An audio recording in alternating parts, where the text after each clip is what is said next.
Hi friends, ഇന്ന് നമ്മൾ LP UP എക്സാമിന് വേണ്ടിയിട്ടുള്ള ഗണിത വിഭാഗത്തിൽ നിന്നുള്ള കുറച്ച് മുൻവർഷ ചോദ്യങ്ങളും അതിൻ്റെ വിശദീകരണങ്ങളുമാണ് നോക്കുന്നത്. അപ്പോൾ നമ്മൾ ഇന്ന് എടുത്തിരിക്കുന്നത് ശരാശരിയിൽ നിന്നുള്ള കുറച്ച് ക്വസ്റ്റ്യൻസാണ്.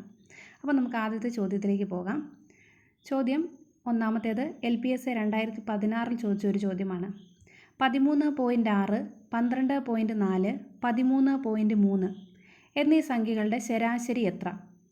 13.6, 12.4, 13.3 ഈ സംഖ്യകളുടെ ശരാശരി എത്ര? അപ്പോൾ ശരാശരി കണ്ടുപിടിക്കുന്നതിനുള്ള ഇക്വേഷൻ നമുക്ക് എല്ലാവർക്കും അറിയാം അല്ലേ? ശരാശരി കണ്ടുപിടിക്കാൻ ആകെത്തുകയെ എണ്ണം കൊണ്ട് ഹരിക്കുകയാണ് ചെയ്യുന്നത്, ഡിവൈഡ് ചെയ്യുകയാണ് ചെയ്യുന്നത്. അപ്പോൾ ഇവിടെ നമ്പറുകൾ 3 എണ്ണമാണുള്ളത്. അപ്പോൾ 13.6, 12.4, 13.3 ഈ 3 സംഖ്യകളെയും കൂടെ നമ്മൾ ആഡ് ചെയ്യുകയാണ് ചെയ്യുന്നത്.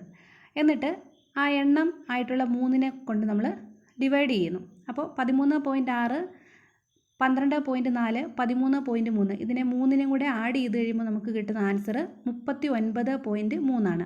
ഇനി അതിനെ നമുക്ക് എണ്ണമായിട്ടുള്ള 3 വെച്ച് ഡിവൈഡ് ചെയ്യാം. 39.3നെ 3 വെച്ച് ഡിവൈഡ് ചെയ്യുമ്പോൾ നമുക്ക് കിട്ടുന്ന ആൻസർ 13.1 ആണ്. അപ്പോൾ ഈ 3 സംഖ്യകളുടെ ശരാശരിയായിട്ട് വരുന്നത് 13.1 ആണ്. ഇനി നമുക്ക് UPSA 2016 ചോദിച്ച ഒരു ചോദ്യത്തിലേക്ക് പോകാം. 29, x പ്ലസ് 15, 108 ഇവയുടെ ശരാശരി 73.5 ആണെങ്കിൽ എക്സ് എത്ര എന്നാണ് ചോദിച്ചിരിക്കുന്നത്. ഇവിടെ 4 നമ്പേഴ്സാണുള്ളത്. 29, x പ്ലസ് 15, 108 ഇവയുടെ ശരാശരി എത്രയാണെന്നാണ് ചോദിച്ചിരിക്കുന്നത്. അത് ശരാശരി നമുക്കിവിടെ തന്നിട്ടുണ്ട് 73.5. അങ്ങനെയാണെങ്കിൽ എക്സ് എത്ര എന്നാണ് ചോദിച്ചിരിക്കുന്നത്. ഇവിടെ 4 നമ്പേഴ്സാണ് തന്നിരിക്കുന്നത്. എക്സും ഫാക്ടേഴ്സൊക്കെ വരുന്നുണ്ട്. അപ്പോൾ നമ്മൾ എന്ത് ചെയ്യുക? നമ്മൾ മുമ്പേ പറഞ്ഞ ആ ഒരു ഇക്വേഷൻ തന്നെയാണ് യൂസ് ചെയ്യുന്നത്. അപ്പോൾ എണ്ണത്തെ നമ്പർ വെച്ച് ഡിവൈഡ് ചെയ്യുകയാണ്. അപ്പോൾ നമ്മൾ നമ്പേഴ്സ് ആയിട്ടുള്ള 29 പ്ലസ് എക്സ് പ്ലസ് 15 പ്ലസ് 108 ഇത് 4ഉം കൂടി നമ്മൾ കൂട്ടുന്നു. അതിനെ നമ്മൾ 4 വെച്ച്, അതായത് നമ്പേഴ്സ് 4 എണ്ണമാണല്ലോ, അത് വെച്ച് ഡിവൈഡ് ചെയ്യുന്നു. Is equal to 73.5. കാരണം ശരാശരി ഇവിടെ ഓൾറെഡി ചോദ്യത്തിൽ തന്നിട്ടുണ്ട്. അപ്പോൾ നമ്മൾ ഈ എക്സിൻ്റെ ഫാക്ടേഴ്സായിട്ട് വരുന്നതിനെല്ലാം, എക്സ് ആയിട്ട് വരുന്ന ആ ഘടകങ്ങളെല്ലാം നമ്മൾ എന്ത് ചെയ്യുന്നു? ആഡ് ചെയ്യാണ്. എക്സ് രണ്ട് എക്സ് ആണ് ഇവിടെ തന്നിരിക്കുന്നത്. അപ്പോൾ എക്സും കൂടെ ആഡ് ചെയ്ത് കഴിയുമ്പോൾ 2x ആണ് വരുന്നത്. പിന്നെ ഇവിടെ നമ്പേഴ്സായിട്ട് വരുന്നത് നോക്കൂ, 29, 15, 108 ഈ 3 നമ്പേഴ്സും കൂടെ ആഡ് ചെയ്ത് കഴിയുമ്പോൾ നമുക്ക് കിട്ടുന്നത് 152 ആണ്. ഓക്കെ, ഇനി ഈ നമ്പറായിട്ടുള്ള ആ 4നെയും ശരാശരിയായിട്ട് തന്നിരിക്കുന്ന 73.5നെയും കൂടെ നമ്മൾ മൾട്ടിപ്ലൈ ചെയ്യും. സാധാരണ നമ്മൾ അങ്ങനെയാണ് ചെയ്യാറ്. അപ്പോൾ 73.5നെ 4 വെച്ച് മൾട്ടിപ്ലൈ ചെയ്ത് കഴിയുമ്പോൾ നമുക്ക് കിട്ടുന്ന ആൻസർ എന്ന് പറയുന്നത് 294 ആണ്. ഇപ്പോൾ നമുക്ക് കിട്ടിയിരിക്കുന്നത് 2x plus 152 is equal to 294 ആണ്. അപ്പോൾ നമ്മളിവിടെ ഈ 2xനെ ഇപ്പുറത്തേക്ക് മാറ്റി എഴുതുന്നു. എന്നിട്ട് ഈ 294ൻ്റെ അടുത്തേക്ക് നമ്മൾ 152നെ ഈസ് ഈക്വൽ ടു ഇപ്പുറത്തേക്ക് കൊണ്ടുവരുന്നു. അപ്പോൾ പ്ലസ് 152 മൈനസ് 152 ആകും. അപ്പോൾ 294 മൈനസ് 152 ചെയ്ത് കഴിയുമ്പോൾ നമുക്ക് കിട്ടുന്ന ആൻസർ എന്ന് പറയുന്നത് 142 ആണ്. അപ്പോൾ 2x ഈസ് ഈക്വൽ ടു 142 ആണെങ്കിൽ എക്സ് കണ്ടുപിടിക്കണമെങ്കിൽ നമ്മൾ എന്ത് ചെയ്യണം? ഈ 142നെ ഈ 2 വെച്ച് ഡിവൈഡ് ചെയ്താൽ മതി. അപ്പോൾ 2x ഈസ് ഈക്വൽ ടു 142 കിട്ടി. അപ്പോൾ നമ്മൾ എക്സിനെ മാറ്റി എഴുതുന്നു. അപ്പോൾ ഈ 2 താഴേക്ക് വരുന്നു. 142നെ 2 വെച്ച് ഡിവൈഡ് ചെയ്യുമ്പോൾ നമുക്ക് കിട്ടുന്ന ആൻസർ 71 ആണ്. അപ്പോൾ എക്സിൻ്റെ വിലയായിട്ട് നമുക്ക് കിട്ടുന്നത് 71 ആണ്.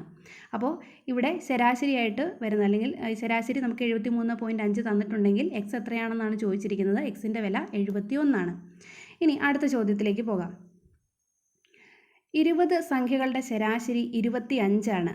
22, 28 എന്നീ സംഖ്യകൾ ഇതിൽ നിന്ന് മാറ്റിയാൽ ബാക്കിയുള്ള സംഖ്യകളുടെ ശരാശരി എത്രയാണെന്ന് ചോദിച്ചേക്കുന്നത്. ഇത് UPSA 2022 ചോദിച്ച ഒരു ചോദ്യമാണ്. അപ്പോൾ ഇവിടെ 20 സംഖ്യകളുടെ തുക നമ്മൾ ആദ്യം കണ്ടുപിടിക്കുകയാണ്. അപ്പോൾ നമ്മൾ സംഖ്യേനെ ശരാശരി വെച്ച് ഗുണിച്ച് കഴിയുമ്പോൾ നമുക്ക് തുക കിട്ടും. അപ്പോൾ 20നെയും 25നെയും നമ്മൾ മൾട്ടിപ്ലൈ ചെയ്ത് കഴിയുമ്പോൾ നമുക്ക് 500 ആണ് കിട്ടുന്നത്. ഇനി ഇതിൽ നിന്ന് നമ്മൾ എന്തൊക്കെയാണ് മാറ്റാൻ പറഞ്ഞിരിക്കുന്നത്? 22ഉം 28ഉം മാറ്റാനാണ് പറഞ്ഞിരിക്കുന്നത്. അപ്പോൾ 20 × 25 നമ്മൾ ആദ്യം കണ്ട തുക, അതിൽ നിന്ന് 22ഉം 28ഉം നമ്മൾ കുറയ്ക്കുന്നു. എന്നിട്ട് അതിനെ നമ്പർ വെച്ച് ഡിവൈഡ് ചെയ്യുന്നു. 20 സംഖ്യയിൽ നിന്ന് 2 സംഖ്യകളായിട്ടുള്ള 22, 28 മാറ്റിക്കഴിഞ്ഞാൽ പിന്നെ 18 നമുക്ക് ബാക്കി കാണുകയുള്ളൂ. അപ്പോൾ ഈ 20 × 25ൽ നിന്ന് 22ഉം 28ഉം കുറയ്ക്കുക. അതായത് 20 × 25 ചെയ്ത് കഴിയുമ്പോൾ നമുക്ക് 500 കിട്ടും. അതിൽ നിന്ന് 22ഉം 28ഉം കുറച്ച് കഴിഞ്ഞാൽ 50 ആണ് വരുന്നത്. അപ്പോൾ 500ൽ നിന്ന് 50 കുറയ്ക്കുന്നു. അതിനെ 18 വെച്ച് ഡിവൈഡ് ചെയ്യുന്നു. കാരണം 2 നമ്പേഴ്സ് മാറിക്കഴിഞ്ഞാൽ പിന്നെ 18 മാത്രമേ ഉള്ളൂ. അപ്പോൾ 500-ൽ നിന്ന് 50 പോയി കഴിയുമ്പോൾ 480 അതിനെ 18 വെച്ച് ഡിവൈഡ് ചെയ്യുമ്പോൾ നമുക്ക് കിട്ടുന്ന ഉത്തരം 25 അപ്പോൾ 20 സംഖ്യകളുടെ ശരാശരി 25 പറഞ്ഞു. അതിൽ നിന്ന് 22ഉം 28ഉം മാറ്റിക്കഴിഞ്ഞാൽ ബാക്കിയുള്ള 18 സംഖ്യകളുടെ ശരാശരി എന്ന് പറയുന്നത് 25 ആയിരിക്കും. ഇനി നമ്മൾ അവസാനത്തെ ചോദ്യത്തിലേക്ക് പോവുകയാണ്. ഇത് LPSA 2022 ചോദിച്ച ഒരു ചോദ്യമാണ്. 2 ക്ലാസ്സുകളെക്കുറിച്ചാണ് പറയുന്നത്. എ എന്ന് പറഞ്ഞ ഡിവിഷനിൽ 30 പേരുണ്ട്. അവരുടെ ശരാശരി മാർക്ക് 60. ബി ഡിവിഷനിലുള്ള 45 പേരുടെ ശരാശരി മാർക്ക് 90. ഈ 2 ക്ലാസ്സും കൂടി ഒരുമിച്ചാക്കിയാൽ പുതിയ ശരാശരി എത്രയാണെന്നാണ് ചോദിച്ചിരിക്കുന്നത്. നമുക്ക് ഓരോ ക്ലാസ്സിനെ എടുക്കാം. അപ്പോൾ എ ഡിവിഷനിലെ ആകെ മാർക്ക് നമ്മൾ കണ്ടുപിടിക്കണം. അപ്പോൾ എങ്ങനെയാണ് കണ്ടുപിടിക്കുന്നത്? എണ്ണത്തെ ശരാശരി വെച്ച് മൾട്ടിപ്ലൈ ചെയ്താൽ മതി. ഇവിടെ എണ്ണം എ ഡിവിഷനിൽ 30 കുട്ടികളാണുള്ളത്. അവരുടെ ശരാശരി 60. അപ്പോൾ 30 × 60 ചെയ്ത് കഴിഞ്ഞാൽ 1800 അവരുടെ മാർക്കായിട്ട് നമുക്ക് കിട്ടുന്നത്. ഇനി നമുക്ക് ബി ഡിവിഷനിലേക്ക് പോകാം. ബി ഡിവിഷനിലെ കുട്ടികളുടെ എണ്ണം എത്രയാണ്? 45. അവരുടെ ശരാശരി 90. 45നെ 90 വെച്ച് മൾട്ടിപ്ലൈ ചെയ്ത് കഴിയുമ്പോൾ 4050 നമുക്ക് മാർക്കായിട്ട് കിട്ടുന്നത്. അപ്പോൾ എ ഡിവിഷനിലെ മാർക്ക് 1800ഉം ബി ഡിവിഷനിലേത് 4050ഉമാണ്. ഇത് രണ്ടും കൂടി നമ്മൾ ഒന്നിച്ചാക്കി കഴിഞ്ഞിട്ട് ശരാശരി കണ്ടുപിടിക്കുന്നത് എങ്ങനെയാണ്? ആകെ തുകേനെ എണ്ണം കൊണ്ട് ഡിവൈഡ് ചെയ്താൽ മതി. അപ്പോൾ എ ഡിവിഷനിലെ മാർക്ക് 4050ഉം ബി ഡിവിഷനിലെ മാർക്ക് 1800ഉമാണ്. ഇത് രണ്ടും കൂടെ നമ്മൾ ആഡ് ചെയ്തു. അന്ന് നമ്മളതിനെ എണ്ണം കൊണ്ട് ഡിവൈഡ് ചെയ്യാൻ വേണ്ടിയിട്ട് ടോട്ടൽ കുട്ടികളുടെ എണ്ണം നോക്കുകയാണ്. എ ഡിവിഷനിലെ കുട്ടികളുടെ എണ്ണം 30ഉം ബി ഡിവിഷനിലെ കുട്ടികളുടെ എണ്ണം 45ഉമാണ്. അതാണ് നമ്മൾ ലാസ്റ്റ് ചെയ്തിരിക്കുന്നത്. അപ്പോൾ 4050നെ 1800നെയും കൂടെ ആഡ് ചെയ്ത് കഴിയുമ്പോൾ നമുക്ക് 5850 ആകെ മാർക്കായിട്ട് കിട്ടുന്നത്. ഇനി എണ്ണം 30 സ്റ്റുഡൻസും ബി ഡിവിഷനിൽ 45. അപ്പോൾ ടോട്ടൽ നമുക്ക് 75 കിട്ടും. അപ്പോൾ ആകെ മാർക്ക് 5850 അതിനെ എണ്ണം കൊണ്ട് ഡിവൈഡ് ചെയ്യുക. 75 വെച്ച് ഡിവൈഡ് ചെയ്യുമ്പോൾ നമുക്ക് കിട്ടുന്ന ആൻസർ 78. ഓക്കെ, അപ്പോൾ നമ്മൾ ശരാശരി എന്ന് പറഞ്ഞ ടോപ്പിക്കിൽ നിന്നുള്ള ഒരു 4 ക്വസ്റ്റ്യൻസ് PYQയും അതെങ്ങനെയാണ് ചെയ്യേണ്ടതെന്നാണ് നമ്മൾ പറഞ്ഞത്. അപ്പോൾ നിങ്ങൾക്കിത് എത്രത്തോളം മനസ്സിലായി എന്നുള്ളത് നിങ്ങളൊന്ന് അറിയിക്കുക. കാരണം എൻ്റെ സബ്ജക്റ്റ് മാത്തമാറ്റിക്സ് അല്ല, സയൻസ് ആണ്. ഓക്കെ, അപ്പോൾ നിങ്ങൾക്കിത് ഫോളോ ചെയ്യാൻ പറ്റുന്നുണ്ടെങ്കിൽ, മനസ്സിലാകുന്നുണ്ടെങ്കിൽ നിങ്ങൾ അറിയിക്കുക. നമുക്ക് ബാക്കി ക്ലാസ്സുകളും കൂടി ചെയ്യാം.